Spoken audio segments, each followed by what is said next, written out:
What's up guys? Nandito na naman tayo. Trabaho natin is throttle body cleaning sa ating Honda Click. Siyempre, uunahin natin to.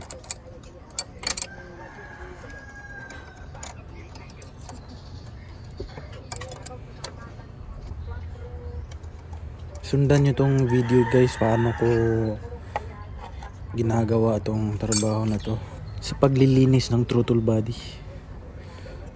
Ito ang gamit natin, numero 12 para dito. Counterclockwise. Ayan. Tatanggalin. Ayan, tanggal na yung dalawa. Ang isusunod natin is itong fuel injection. Correct me if I'm wrong.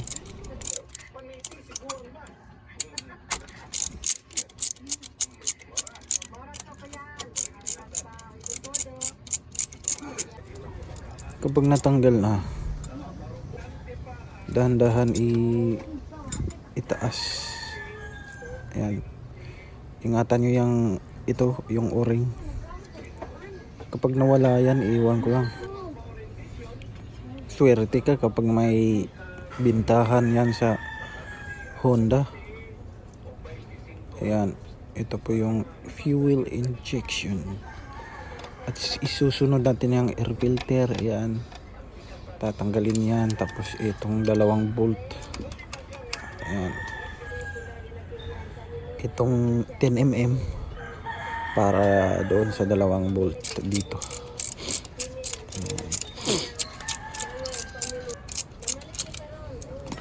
Ayan. Tatanggalin muna natin yung TPS. Itong dalawa.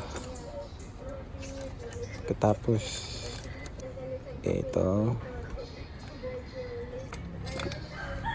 kung natanggal na yung bolt, ito na po yung resulta. Ang dumi-dumi na, kita nyo yan.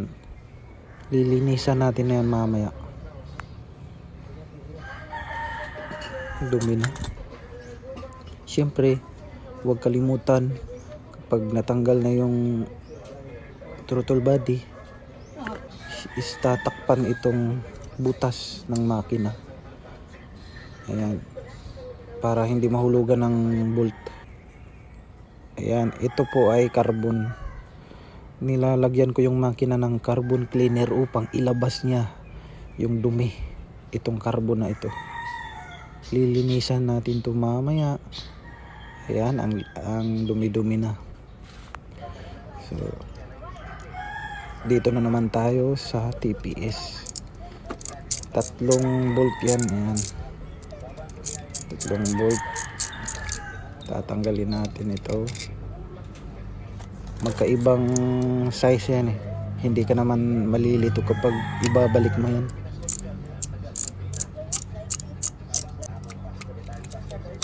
Ayan. Kakaiba. Magkaiba yan ng sukat.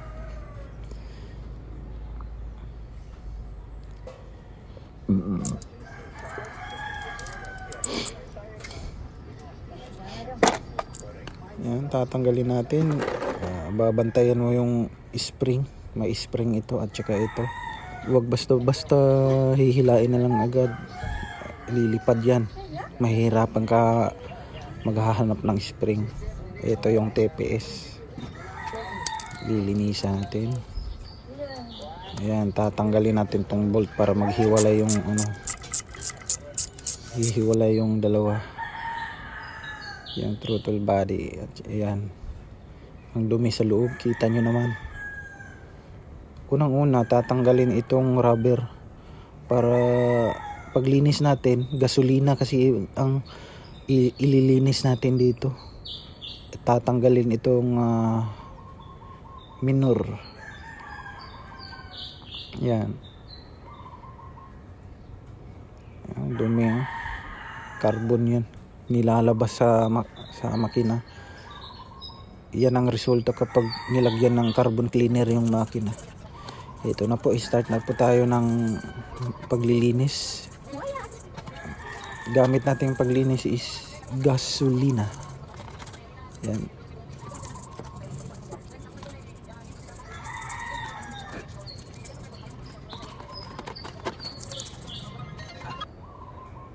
Yan, linis na. Dito na naman tayo sa isa.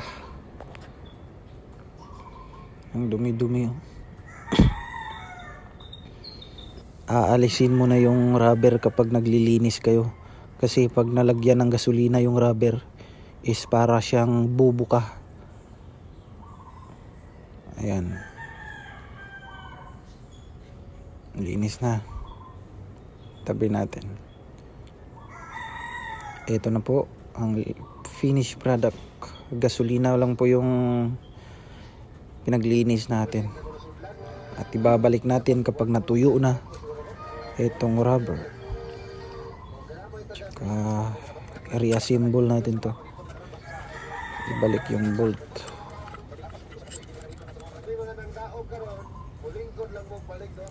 Sundan nyo na lang yung video kung paano ko ginawa ito,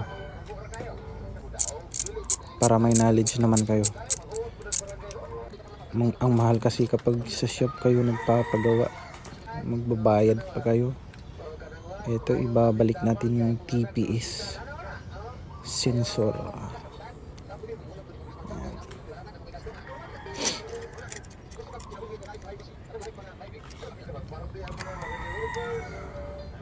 Ihigpitan na lang natin. At ito ang babantayan nyo. May spring ito. Ito yung tandaan. May spring yan.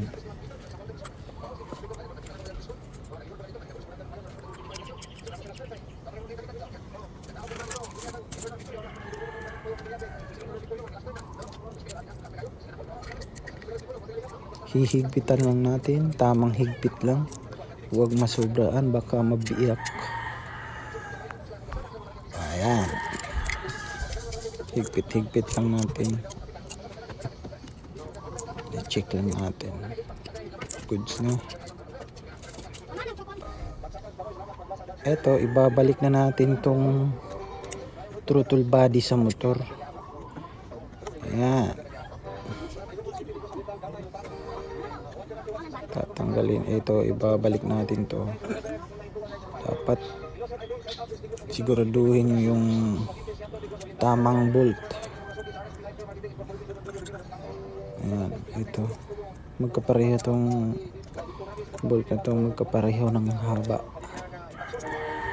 Ayan, higpit na lang natin. Tamang higpit lang, huwag pasobraan. Ibalik natin itong fuel injection. Ito may rubber yan, ibabalik natin yan. Ayan.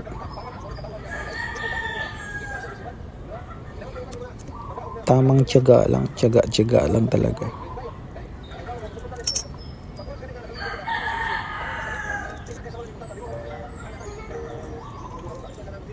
Ayan, number 8.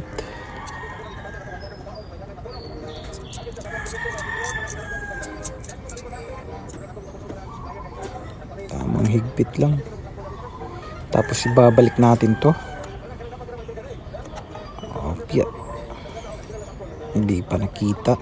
Kitang-kita yung utak ng ulo. Ayan. Clockwise.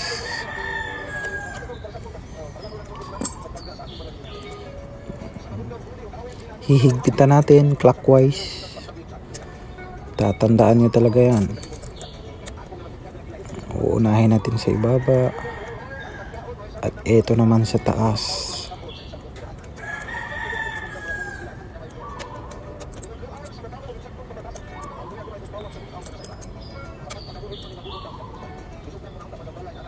Yan, all goods na yan. All goods na yan. Natak na lahat. I-check natin ulit. Ito, higpitan muna natin tong connection ng air filter at i-adjust natin yung minor. Titimplahan natin ng minor bago natin ibalik yung cover ng upuan. Double check sa lahat ng mga parts. throttle body para all goods tayo. Ayan. All goods na yan.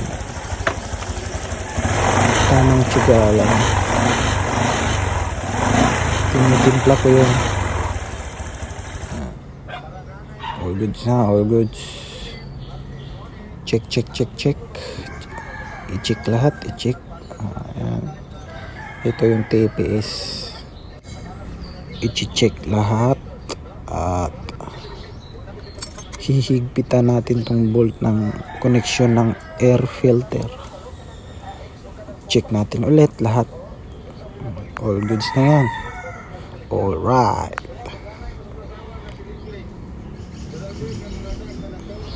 Ayan, all goods na, malinis na. Nalinisan na rin natin yung air filter at saka dito yung panggilid. Ikakabit na lang natin to. Ayan, linis na yan. Ayan na nga, tapos na tayo. Salamat sa inyong panonood at sana may natutunan kayo. Please subscribe my channel. Thank you guys. God bless all.